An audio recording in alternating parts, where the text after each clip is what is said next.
नमस्कार, Byju's exam prep IAS Hindi platform पर आपका स्वागत है। दोस्तों, आज हम लोग 23 दिसंबर 2022 के दैनिक क्विज की चर्चा करेंगे, जो कि आपके आगामी संघ लोक सेवा आयोग की प्रारंभिक परीक्षा के दृष्टिकोण से लाभदायक सिद्ध हो सकता है। तो दोस्तों, आइए प्रश्नों को शुरू करने से पहले एक महत्वपूर्ण सूचना है कि Byju's exam prep IAS Hindi platform आप लोगों की आगामी प्रारंभिक परीक्षा की तैयारी में उत्कृष्टता प्राप्त करने के लिए कैसे नोट्स बनाएं और रिवीजन की योजना कैसे करें, तो इसके लिए हमारे प्रसिद्ध शिक्षक सुजीत वाजपेयी जी आपको बताएंगे। तो यह 25 दिसंबर को सुबह 11 बजे यह कक्षा आयोजित की जाएगी। आप बीईपी ऐप पर जाकर के इसे डाउनलोड कर रजिस्टर जरूर कर लें। तो इस तरह से यह महत्वपूर्ण है और आप लोग अपनी तैयारी कैसे रिवीजन करें, यह सारी बातें हमारे शिक्षक आपको बताएंगे। अब बढ़ते हैं दोस्तों आज के पहले प्रश्न की ओर। निम्नलिखित में से कितने युग्म सही सुमेलित हैं? तो दोस्तों यहाँ पर दिया गया है मार्शल आर्ट और राज्य। तो यहाँ पर आपको मिलान करना है। तो दिया हुआ है इन बुआन रेसलिंग मिजोरम, परीखंडा आंध्र प्रदेश, थांग ता मणिपुर, सिलंबम तमिलनाडु। तो क्या यह चारों सुमेलित हैं? तो थोड़ा सा आप लोग जान लीजिए कि मार्शल आर्ट तो भारत में विविध संस्कृतियों तथा विषम प्रजातियों वाली भूमि है, जो कि प्राचीन काल से ही अपने मार्शल आर्ट की विविध के लिए जानी जाती है। तो पूर्व में युद्ध के लिए उपयोग होने वाले इन कला रूपों को आज सामान्य रूप से शारीरिक स्वास्थ्य लाभ के लिए तथा धार्मिक संस्कार के रूप में या आत्मरक्षा के एक साधन के रूप में प्रयुक्त किया जाता है। यानी मार्शल आर्ट का शाब्दिक अर्थ है युद्ध छेड़ने से संबद्ध कला। यानी देश में अनगिनत मार्शल आर्ट्स घनिष्ठ रूप से नृत्य, योग और प्रदर्शन कला से संबंधित हैं। जैसे दोस्तों सुना होगा कलारी पयाट्टू। तो यह जो है मार्शल आर्ट सबसे पुराने मार्शल आर्ट में से एक है। यह दक्षिण भारत के केरल में प्रसिद्ध है। इसी तरह से यहाँ पर देख सकते हैं कि इन बुआन रेसलिंग की बात की जा रही है, तो यह मिजोरम से संबंधित है। यह कथन एकदम सत्य है, क्योंकि इम्बुआन रेसलिंग मिजोरम का एक पारंपरिक खेल है। इस मार्शल आर्ट में किक करने, सर्कल से बाहर जाने और यहाँ तक कि घुटनों को मोड़ने की मनाही होती है। इसमें विजेता वो बनता है जो अपने हाथों और पैरों की ताकत के दम पर विरोधी को जमीन से ऊपर उठाने में कामयाब हो जाए। और ऐसा माना जाता है कि इस मार्शल आर्ट की उत्पत्ति 1750 एडी में हुई थी। दूसरा है परीखंडा। तो दोस्तों परीखंडा यह आंध्र प्रदेश का नहीं है। इस तरह से यह गलत हो जाता है, क्योंकि यह परीखंडा राजपूतों द्वारा सृजित परीखंडा बिहार का यह मार्शल आर्ट है। इसमें तलवार और ढाल का उपयोग करके लड़ाई की जाती है और दोस्तों बिहार के कई भागों में अभी भी यह प्रचलित कला है। इसी तरह से तीसरा दिया है थांगता। यह मणिपुर में है। यह कथन एकदम सत्य है। दोस्तों थांगता मणिपुर के मेइती लोगों द्वारा सृजित थांगता का एक सशस्त्र मार्शल आर्ट है, जिसका उल्लेख सबसे घातक संग्राम रूपों में होता है। दूसरी तरफ सरित सरक एक निश्चित मार्शल आर्ट है, जिसमें हाथापाई के रूप में युद्ध किया जाता है। दोस्तों थांगता का इतिहास 17वीं शताब्दी में मिलता है, जब मणिपुरी राजाओं द्वारा अंग्रेजों से लड़ने के लिए इसका सफलतापूर्वक उपयोग किया था।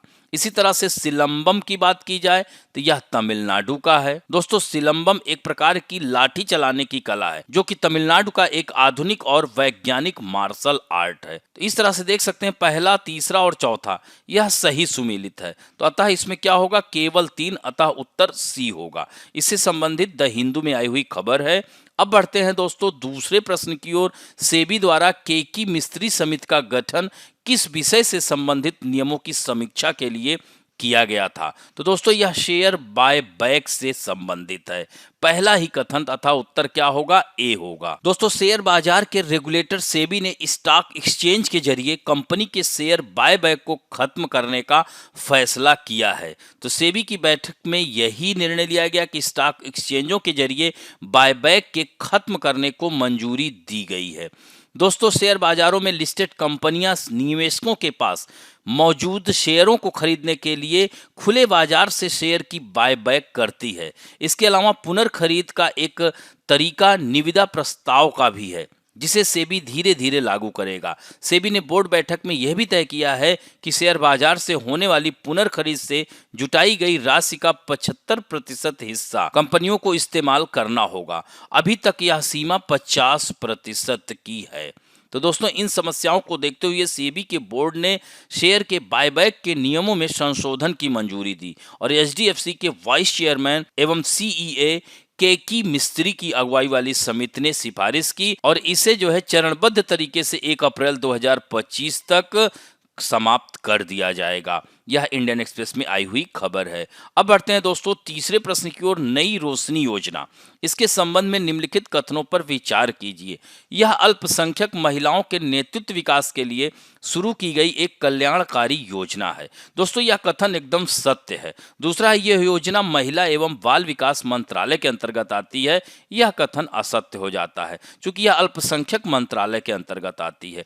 तीसरा है, यह प्रधानमंत्री विरासत का संवर्धन योजना का एक घटक है। दोस्तों, नई रोशनी योजना को अब वित्त वर्ष 2022-23 से प्रधानमंत्री विरासत का संवर्धन योजना के एक घटक के रूप में विलय कर दिया गया है, जिसका उद्देश्य कौशल विकास, शिक्षा और नेतृत्व प्रशिक्षण के माध्यम से अल्पसंख्यकों, विशेष रूप से कारीगर समुदायों और आजीविका में सुधार करना होगा। तो इस तरह से यहाँ पर देख सकते हैं दूसरा कथन असत्य है, पहला और तीसरा सही है, यानी इसमें केवल 2 कथन सही हैं। तो उत्तर क्या होगा? बी होगा। इससे संबंधित पीआईबी में आई हुई खबर है। दोस्तों, नई रोशनी योजना क्या है? तो नई रोशनी योजना अल्पसंख्यक महिलाओं के लिए एक नेतृत्व विकास कार्यक्रम है। इसमें 18 से वर्ष से लेकर के 65 वर्ष की आयु वर्ग के अल्पसंख्यक समुदायों से संबंधित महिलाओं के लिए केंद्रित यह योजना है।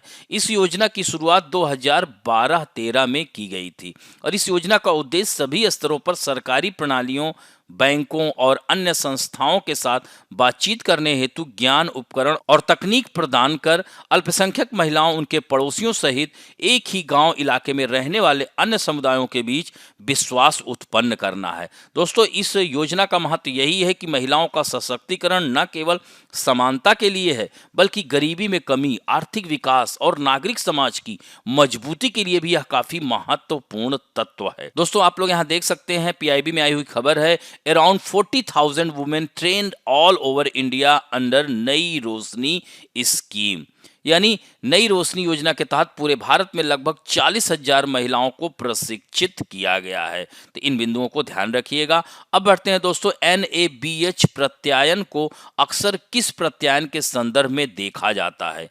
तो यह स्वास्थ्य देखभाल संगठन, उच्च शिक्षण संस्थान, हवाई अड्डों या खाद्य प्रसंस्करण इकाइयां। तो यहाँ पर उत्तर होगा यह स्वास्थ्य देखभाल संगठन से संबंधित है। दोस्तों, 2 और आयुष संस्थानों को NABH और NABL की आधिकारिक मान्यता मिल गई है, यानी आयुष की बढ़ती वैश्विक मांग के बीच भारतीय चिकित्सा परिषद के क्षेत्र में संस्थान और अस्पताल तेजी से चिकित्सा बुनियादी ढांचों और सुविधाओं का आधुनिकीकरण कर रहे हैं। तो आयुष मंत्रालय के केंद्रीय आयुर्वेदीय विज्ञान अनुसंधान परिषद के तहत 2 प्रमुख संस्थानों, यानी केंद्रीय आयुर्वेद अनुसंधान संस्थान जिसे CARI नई दिल्ली और केंद्रीय आयुर्वेद अनुसंधान संस्थान झांसी को क्रमशः NABH और NABL की आधिकारिक मान्यता मिल गई है। दोस्तों, NABH इसका मतलब क्या हुआ? National accreditation board for hospital and health care provider, यानी अस्पतालों और स्वास्थ्य सेवा प्रदाताओं के लिए राष्ट्रीय प्रत्ययन बोर्ड, जिसे NABH कहते हैं। तो यह भारत में अस्पताल की गुणवत्ता के लिए उच्चतम बेंचमार्क मानक है। इसी तरह से NABL, इसको क्या कहेंगे? National accreditation board for testing and calibration laboratories. तो अंतरराष्ट्रीय दिशा निर्देशों का पालन करते हुए तीसरे पक्ष के आकलन के आधार पर लैब की क्षमता की औपचारिक यह मान्यता है। तो परीक्षण के तहत मान्यता क्षेत्रों में जैविक, रासायनिक, विद्युत, इलेक्ट्रॉनिक्स, द्रव प्रवाह, फोटोमेट्री, रेडियोलॉजिकल, थर्मल, फोरेंसिक, चिकित्सा, यांत्रिक और गैर विनाशकारी परीक्षण इसमें शामिल होते हैं। तो यह जो है मान्यता देता है। तो यहाँ पर आप देख सकते हैं NABH और NABL, ने मान्यता दी है। तो इस तरह यह देख सकते हैं कि एनएबीएच भारतीय गुणवत्ता परिषद का मूल बोर्ड है, जिसकी स्थापना स्वास्थ्य सेवा संगठनों के मान्यता कार्यक्रमों को स्थापित करने और उन्हें चलाने के लिए की गई है। अब बढ़ते हैं 5वें प्रश्न की ओर, जो कि वर्ष 2017 में आया हुआ है। दोस्तों यहाँ पर दिया है, निम्नलिखित कथनों पर विचार कीजिए। राष्ट्रव्यापी मृदा स्वास्थ्य कार्ड योजना का उद्देश्य है सिंचाई के तहत खेती योग्य क्षेत्र का विस्तार करना, मिट्टी की गुणवत्ता के आधार पर किसानों को दिए जाने वाले ऋण की मात्रा का आकलन करने में बैंकों को सक्षम बनाना, या तीसरा है खेतों में उर्वरकों के अत्यधिक उपयोग की जांच करना। तो दोस्तों इसमें उत्तर होगा खेतों में उर्वरकों के अत्यधिक उपयोग की जांच करना। अतः कथन केवल 3 यानी उत्तर बी होगा, क्योंकि मृदा स्वास्थ्य कार्ड यह कृषि एवं किसान कल्याण मंत्रालय भारत सरकार के अंतर्गत कृषि और सहकारिता विभाग के माध्यम से प्रचारित और कार्यान्वित की जाने वाली योजना है। एक मृदा स्वास्थ्य कार्ड किसान को प्रदान करता है उसकी स्वामित्व वाली मिट्टी की पोषक स्थिति और उर्वरकों की खुराक पर सलाह देना। इसके अलावा आवश्यक मिट्टी संशोधन जो उसे लंबे समय तक मिट्टी के स्वास्थ्य को बनाए रखने के लिए करना चाहिए। मृदा स्वास्थ्य कार्ड एक मुद्रित रिपोर्ट है जिसमें 12 मापदंडों के आधार पर उसकी मिट्टी की स्थिति होगी। कॉपर, मैग्नीशियम, बोरान, जिंक, एफी, इस तरह से यह जो है मृदा पोषक तत्वों की स्थिति के आधार पर मृदा स्वास्थ्य कार्ड उर्वरक सिफारिशों और खेत के लिए आवश्यक मृदा संशोधन के लिए संकेत देता है। अतः यह तीसरा कथन सही होगा। अब बढ़ते हैं दोस्तों आज के फैक्ट ऑफ द डे में, पूर्वोत्तर का ऑक्टेव फेस्टिवल। तो दोस्तों यहाँ पर आप देख सकते हैं पीआईबी में आई हुई खबर है कि संस्कृत मंत्रालय कला और संस्कृति को प्रोत्साहित करने के लिए छात्रवृत्ति और फेलोशिप की योजना का संचालन करता है, जिसके माध्यम से लोकगीत कलाकारों सहित विद्वान तथा कलाकारों को कला के अपने रूपों को आगे बढ़ाने तथा विशिष्ट कला उपकरणों आदि की खरीद के लिए फेलोशिप के रूप में वित्तीय सहायता दी जाती है। इसी तरह संस्कृत मंत्रालय के स्वायत्त संगठन संगीत नाटक अकादमी भी अपनी सलाहकार समितियों की सिफारिश पर देश भर के लोकगीत कलाकारों को समर्थन करने के लिए वित्तीय सहायता देता है। दोस्तों इसी प्रकार ऑक्टेव पूर्वोत्तर क्षेत्र की समृद्ध सांस्कृतिक विरासत को बढ़ावा देने तथा संरक्षित करने के लिए सांस्कृतिक केंद्रों द्वारा नियमित रूप से आयोजित किए जाने वाला एक त्योहार है। तो दोस्तों the Octave festival of north east यह संस्कृति मंत्रालय भारत सरकार द्वारा उत्तर पूर्व के कलाकारों और कारीगरों को अपनी समृद्ध सांस्कृतिक विरासत को प्रस्तुत करने के लिए एक ही मंच प्रदान करने के लिए पेश किया गया था।